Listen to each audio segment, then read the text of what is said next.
in collaborazione con Glam Vision e Dentisti Riuniti.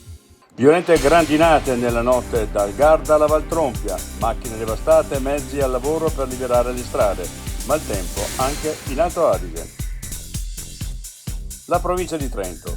Orso a Cadine, 2 le segnalazioni, attivati monitoraggio e misure di dissuasione. Rubano in chiesa e scappano con le corone d'oro. Colpito il santuario della Madonna della Salute in Alpago, il sindaco.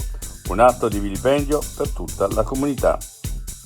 Un nuovo vigneto preoccupa i residenti a Belluno. Presenza non gradita. La replica. È una zona ideale per il clima. Parliamo coi cittadini per togliere paure.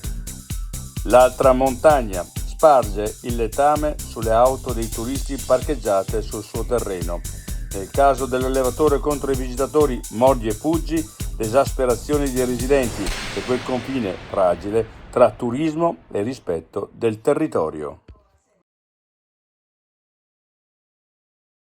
I difetti visivi sono tanti: miopia, astigmatismo, ipermetropia. Il pregio è correggerli con occhiali davvero glam. Con Glam Vision puoi prenotare l'analisi gratuita della vista e poi sfoggiare i tuoi nuovi occhiali che possiamo creare per te. Scopri di più su glamvision.it.